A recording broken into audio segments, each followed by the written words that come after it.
అక్కినేని నాగార్జున గారు అనగానే అందగాడు, మన్మధుడు, సోగ్గాడు ఇలా చెప్పుకుంటూ ఉంటాం.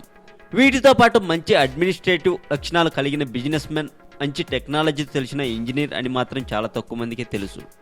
నాగార్జున గారు చదివిన చదువు తెలుసుకుంటే మాత్రం అతని ఫ్యాన్స్ మాత్రమే కాదు, పక్క హీరో ఫ్యాన్స్ కూడా వావ్ అనాల్సిందే. చాలా రోజుల క్రితం నాగార్జున గారి తండ్రి గారు అయినటువంటి అక్కినేని నాగేశ్వరరావు గారు ఒక ప్రముఖ టీవీ ఛానల్కి ఇంటర్వ్యూ ఇచ్చారండి. ఆ ఇంటర్వ్యూలో నాగార్జున గారి గురించి చెప్పారు. ఇంతకీ అతను చెప్పిన మాటలు ఏమిటో తెలుసా? మొదట్లో నాగార్జున గారిని ఇండస్ట్రియలిస్ట్ చేయాలని నాగేశ్వరరావు గారు ఇండస్ట్రియల్ ఇంజనీరింగ్ 50%, ఎంబీఏ అడ్మినిస్ట్రేటివ్కి సంబంధించినది 50% కలిగిన కోర్సు చదివించారట. నాగార్జున గారు చదివిన ఆ కోర్సు స్టాన్ఫోర్డ్ యూనివర్సిటీలో మరియు కొలంబియా యూనివర్సిటీలో మాత్రమే ఉంటుందట ఆ సమయంలో.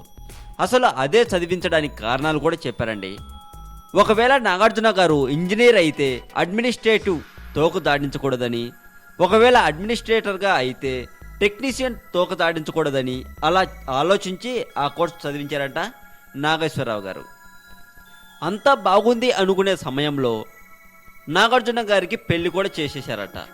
ఎంజాయ్ చేయండిరా బయటికెళ్ళి అని చెప్పేలోపే నేను సినిమాలో నటిద్దాం అనుకుంటున్నాను అనేసారట నాగార్జున గారు. అప్పుడు నాగేశ్వరరావు గారు నాగార్జున గారికి కరాటే నేర్పించి ముంబైలో నటనలో ట్రైనింగ్ కూడా ఇప్పించారట నాగేశ్వరరావు గారు. ఇంత గొప్ప తండ్రికి కొడుగ్గా పుట్టడం నాగార్జున గారి అదృష్టం అని చెప్పాలి కదా. మరింత టాలీవుడ్ సమాచారం కోసం సబ్స్క్రైబ్ చేయండి టాలీవుడ్ సెంటర్.